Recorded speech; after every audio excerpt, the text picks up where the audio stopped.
Welcome back to Mike's Man Cave and welcome back to another car related video. Now today we're going to upgrade the stereo system in my EL Falcon that's parked over here in the driveway. This car is over 20 years old. It still runs the original stereo system, which is getting a little bit lame, and it is in dire need of an upgrade. Now I don't want to mess around too much. I'm only going to put a cheap Pioneer stereo system in there, just so I can listen to some music, and I'm going to show you the easy way of doing it. Let's have a look inside the car. Now here's the original stereo system. Now as much as I like original, and it does look really good in here, it does not really work. No one's got tape players anymore, and I mainly use my mobile phone to listen to music, and even the AM FM radio does not really work that well.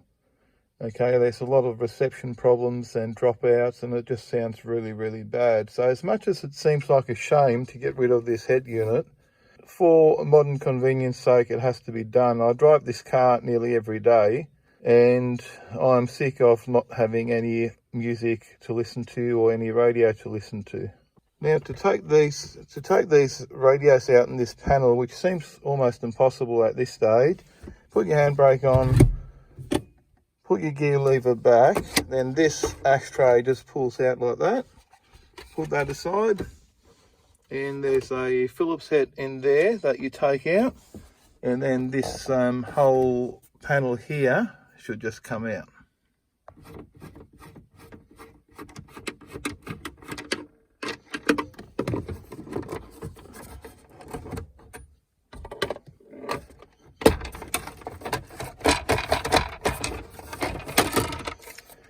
Okay, that easy. There's a connection at the back here for the power.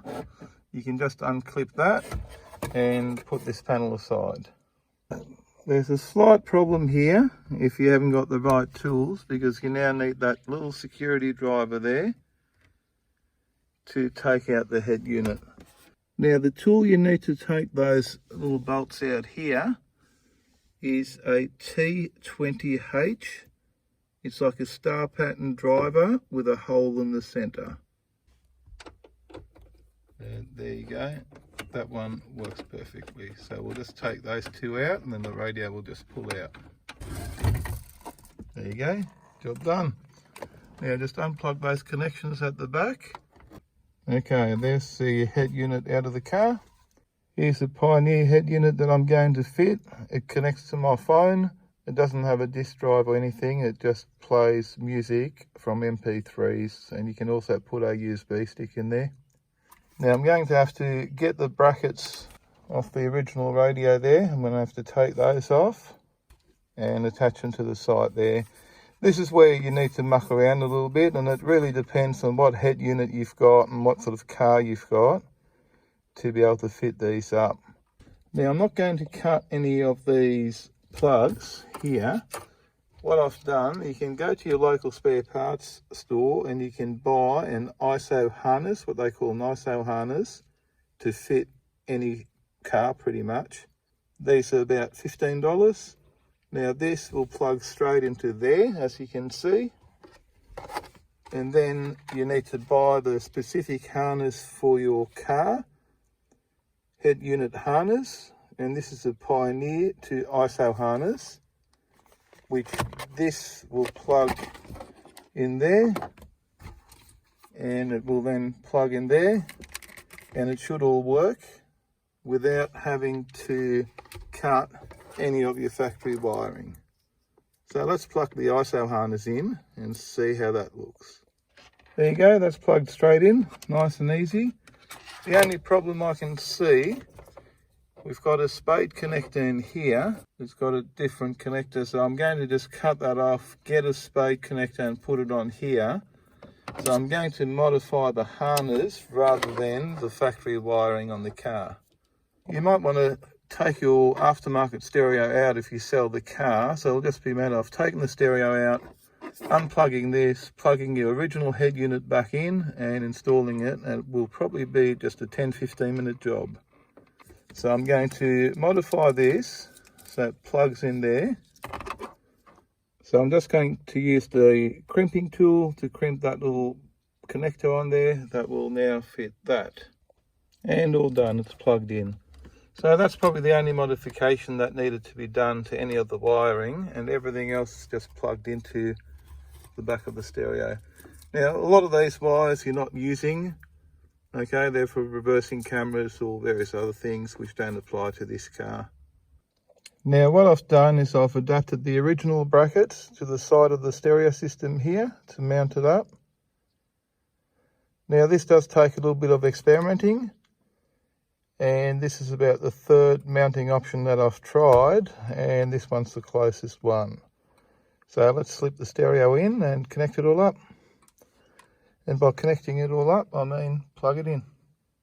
There you go, all plugged in. Now don't forget to plug in your antenna as well if you want to listen to the radio. It plugs in there. Now this stereo system also has a hands-free phone microphone which plugs into there, and I'll be plugging that in now. And I'll just show you the microphone. It's just got a little plug like that, and that's your microphone there. And you can mount that anywhere you like in your car, and you can use that for hands-free phone calls. There you go, the stereo slipped back into place. Put your bolts back in there and there, and then put it all back together and it's job done. Now it's also a good idea to test the stereo before you put everything back together. I've already done that.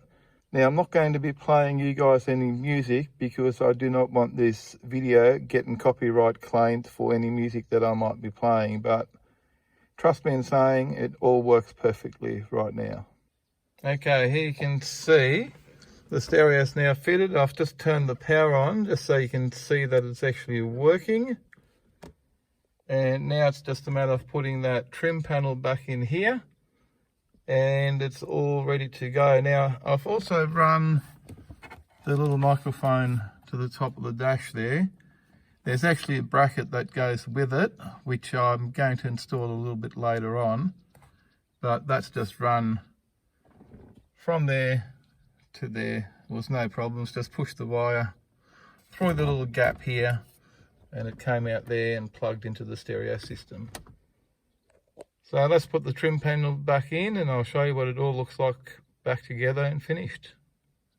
There you go, job's done. It works perfectly, and like I said, I'm not going to be playing any music simply because I do not want the copyright claim or strike on my channel for playing music. Now unfortunately it's no longer original, but it does not look too bad. It fits in there nicely, and at least now I can listen to music and whatever I like as I'm driving along. Now the next upgrade will be the speakers. There's two door speakers. There's one speaker in each door, one there in the passenger side and one here in the driver's side. There's also two speakers on the back parcel shelf. There's one there and one there. Now the problem with those speakers is they are paper speakers and they have all deteriorated, so I'm going to be replacing them very shortly with matching speakers to this stereo system, so keep an eye out for that video coming up shortly. Now if you enjoyed this video and found it useful, please give me a big thumbs up, and don't forget to smash the subscribe button, not the new stereo system, for more videos from Mike's Man Cave. Thanks for watching, and bye for now.